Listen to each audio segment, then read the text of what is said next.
Jadi untuk soal di nomor 1, sebuah partikel bermuatan 3 kali 10 pangkat min 6 berada pada jarak 12 cm dari partikel kedua yang bermuatan 1,5 kali 10 pangkat min 6. Hitunglah besar gaya elektrostatis antara kedua partikel tersebut. Nah, konsep dasarnya muatan listrik akan saling tarik-menarik atau tolak-menolak. Muatan sejenis itu tolak-menolak, muatan tidak sejenis itu tarik-menarik. Nah, di dalam soal ini dirumuskan itu dengan hubungannya hukum Coulomb. Nah, jadi rumus yang digunakan adalah F sama dengan K dikali Q1 kali Q2 per R kuadrat. Kenapa bentuknya begitu? Gaya sebanding dengan muatan, makin besar muatan, makin besar gaya. Gaya berbanding terbalik dengan kuadrat jarak dilipatkan 2 kali, gaya jadi 4 kali lebih kecil. Nah, dalam langkah pengerjaannya, R itu harus diubah dalam bentuk meter. Jadi kita ubah menjadi 0,12 cm. Setelah itu semua nilainya kita masukkan sesuai rumus. Nah, hitungnya mulai satu persatu dan mendapatkan hasilnya yaitu 2,81. Seperti itu. Terima kasih. Jadi untuk soal nomor 3, berapakah potensial listrik di titik P yang terletak di pusat sebuah persegi yang memuat 4 muatan titik seperti ditunjukkan pada gambar? Jarak setiap muatan ke titik P adalah D diameter atau diameter sama dengan 1,5 meter dan nilai muatannya adalah sebagai berikut: Q1 min 12, Q2 24, Q3 31 dan Q4 17. Nah, konsep dasar itu potensial listrik. Besaran skalar, tidak peduli arah, tinggal dijumlahkan langsung, berbeda dengan gaya vektor. Rumus yang dipakai adalah V sama dengan K sigma Q per R. Kenapa tidak pakai arah? Karena potensial hanya menyatakan energi permuatan, bukan gerakan. Nah, jadi langkah pengerjaannya itu jarak tiap muatan ke pusat. Nah, jadi R sama dengan D per akar 2. Jumlahkan, habis itu yang kedua, jumlahkan semua muatan. Nah, jadi semua nilai muatan yang itu kita jumlahkan. Itu namanya sigma Q. Jadi semua nilai Q itu disatuin. Nah, hasilnya itu 60.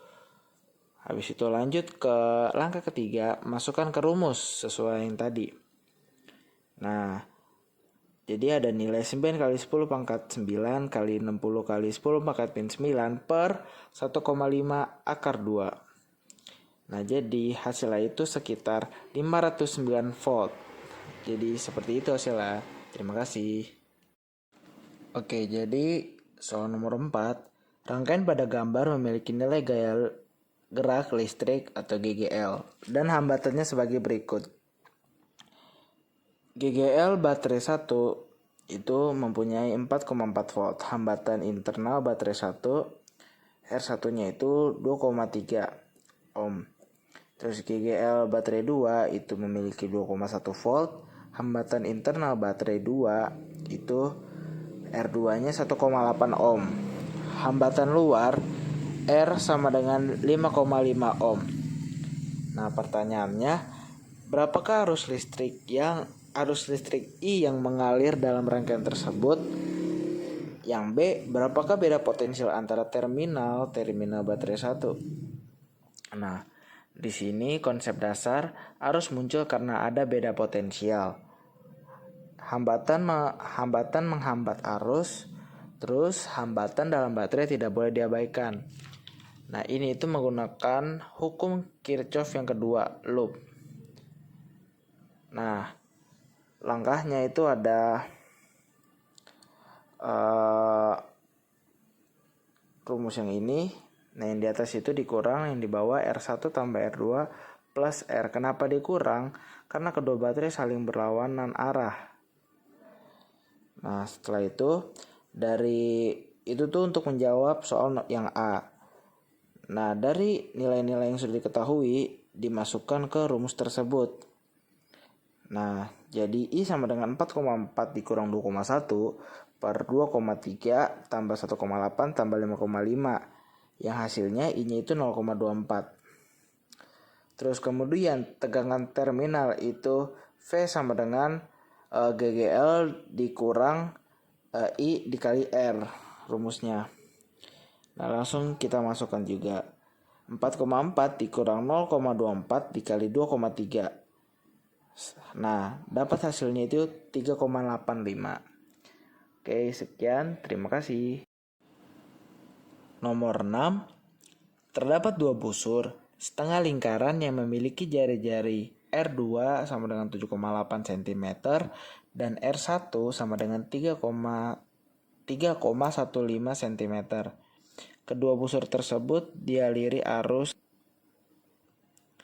sebesar I sama dengan 0,281 ampere dan memiliki pusat kelengkungan yang sama, yaitu titik C. Berapakah besar medan magnet bersih di titik C? Yang B, apa arah medan magnet bersih tersebut menuju bidang kertas atau bidang kertas dalam gitu maksudnya. Atau keluar bidang kertas ya. Oke, langsung awal-awalnya konsep dasar. Setiap arus listrik menghasilkan medan magnet. Untuk busur lingkaran itu mempunyai rumus B sama dengan mu 0 I per 4R. Nah, karena dua busur berarti ada jari-jarinya beda sama arah medan berlawanan. Nah, di sini itu ada dua jadinya medan magnetnya. Jadi ada B1 sama B2. Nah karena arusnya berlawanan, maka B1 dikurang B2. Setelah itu masukkan nilai sesuai rumus-rumus tersebut. Hitung B1 dulu baru B2. Nah setelah itu mereka dikurangkan. Dan dapat hasilnya itu 6,4 kali 10 pangkat min 6. Dan yang B menentukan arahnya itu menggunakan kaidah tangan kanan. Nah jadi aku sudah cek dan hasilnya itu arahnya keluar bidang kertas. Sekian, terima kasih.